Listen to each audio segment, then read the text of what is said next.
ମୁଁ ବର୍ତ୍ତମାନ ଆମର ଯେଉଁ Ekram Rasul high school alumni committee ଅଛି ପଞ୍ଚସଖାର ତାର ଚେୟାରପର୍ସନ୍ ଅଛି। ଆଜିର କାର୍ଯ୍ୟକ୍ରମ ମୋତେ ଗୋଟେ ସୁନ୍ଦର ପ୍ରୟାସ। ଆମର ସ୍କୁଲ ଆନୁକୂଲ୍ୟରେ ବୃକ୍ଷରୋପଣ କାର୍ଯ୍ୟକ୍ରମ ଆରମ୍ଭ ହେଲା। ବନ ମହୋତ୍ସବ ଏଥିରେ ପ୍ରାୟ ସମସ୍ତ ସ୍କୁଲର ଶିକ୍ଷକ ଶିକ୍ଷୟିତ୍ରୀ ପିଲାମାନେ ଭାଗ ନେଲେ।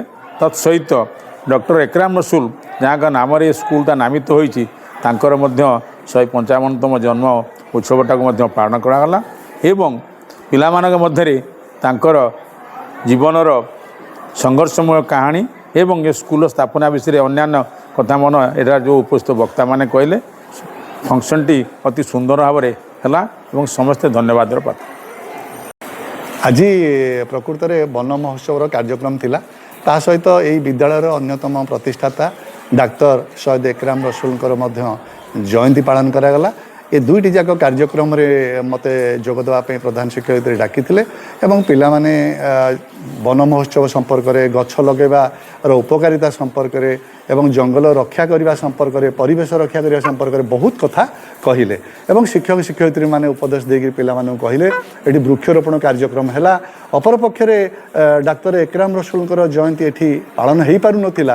ତାଙ୍କ ସହିତ ଅନ୍ୟାନ୍ୟ ସ୍ୱାଧୀନତା ସଂଗ୍ରାମୀ ଯେଉଁମାନେ ପ୍ରତିଷ୍ଠାତା ଥିଲେ ଏହି ବିଦ୍ୟାଳୟର ତାଙ୍କର ମଧ୍ୟ ଜୟନ୍ତୀ ପାଳନ କରିବା ପାଇଁ ଗୋଟେ ବକ୍ତାମାନେ ତାଙ୍କ ମତ ରଖିଲେ ଏବଂ ଏଥିରେ ମୋ ସ୍କୁଲର ଯେ ସଭାପତି ଯେ ମୋ ଉପସଭାପତି ଅନ୍ୟାନ୍ୟ ବରିଷ୍ଠ ସଦସ୍ୟମାନେ ଥିଲେ ସେମାନେ କହିଲେ ହଁ ଏ କାର୍ଯ୍ୟକ୍ରମ ଗୋଟେ ଭଲ କାର୍ଯ୍ୟକ୍ରମ ହେଲା ଏବଂ ଆଗାମୀ ଦିନରେ ଏ କାର୍ଯ୍ୟକ୍ରମକୁ ଆଉ ଟିକେ ବ୍ୟାପକ କରାଯିବ। ସମସ୍ତଙ୍କ ଜୟନ୍ତୀ ପୂଜ୍ୟ ପୂଜାର ଅନନ୍ୟ ବ୍ୟବସ୍ଥା ସ୍ୱରୂପ ପାଳନ କରାଯିବ। ଦେଖନ୍ତୁ ଆରିଫ କଟକି ଏହି ସ୍କୁଲର ଛାତ୍ର, ସେ ଜଣେ ସମାଜସେବୀ, ଦୃଢ଼ ସଂଗଠକ ଆଉ କବି, ସାହିତ୍ୟିକ, ଲେଖକ। ସେ ସୁଦୂର କୁଏତରେ ରହୁଛନ୍ତି କିନ୍ତୁ ବାରମ୍ବାର ସେ ମୋତେ ଫୋନ୍ କରିଛନ୍ତି, ପ୍ରଧାନ ଶିକ୍ଷୟିତ୍ରୀକୁ ଫୋନ୍ କରିଛନ୍ତି, ମୋ ସ୍କୁଲର ସଭାପତିକୁ ଫୋନ୍। ଏ କାର୍ଯ୍ୟକ୍ରମ କିନ୍ତୁ ତ୍ୱରାନ୍ୱିତ ହେବ। ଆଜି ପ୍ରବଳ ବର୍ଷା ସତ୍ତ୍ୱେ ସବୁ ଅତିଥିମାନେ ଆସିଥିଲେ।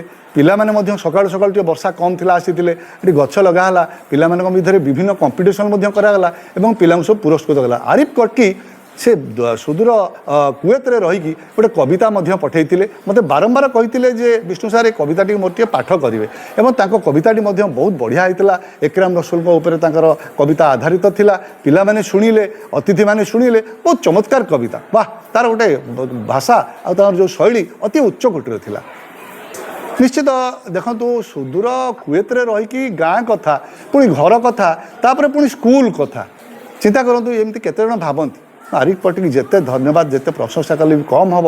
ସେ ପିଲାଟି ବାହାରେ ରହିଛି, ତାଙ୍କ ପିଲାମାନେ ଏଠି ପଢ଼ୁଛନ୍ତି, ତାଙ୍କ ପିଲା ମୁଁ ପଢ଼ଉଛି ପାଠ ଏଠି କିନ୍ତୁ ସେ ଦୂରରେ ରହିକି ବିଦ୍ୟାଳୟର କେମିତି କାର୍ଯ୍ୟକ୍ରମରେ ଅଂଶଗ୍ରହଣ କରୁଛନ୍ତି, କବିତା ମାଧ୍ୟମରେ, ଲେଖା ମାଧ୍ୟମରେ, ତାଙ୍କୁ ବହୁତ ବହୁତ ମୋ ତରଫରୁ ମଧ୍ୟ ବହୁତ ବହୁତ ଧନ୍ୟବାଦ ଦେବି। ଆଜି କାର୍ଯ୍ୟକ୍ରମ ବନ ମହୋତ୍ସବ ସପ୍ତାହ ଅବସରରେ ଆଜି ସଭା ଅନୁଷ୍ଠିତ ହେଲା। ତତ୍ସହିତ ଆମର ଯାହାଙ୍କ ନାମରେ ନାମିତ ଏ ବିଦ୍ୟାଳୟଟି ଏକ୍ରାମ ରସୁଲ ହାଇସ୍କୁଲ, ସେଇ ଡକ୍ଟର ଏକ୍ରାମ ରସୁଲଙ୍କର ଜନ୍ମ ଜୟନ୍ତୀ 156ତମ ଜନ୍ମ ଜୟନ୍ତୀ ମଧ୍ୟ ଆଜି ପାଳନ କରାଗଲା।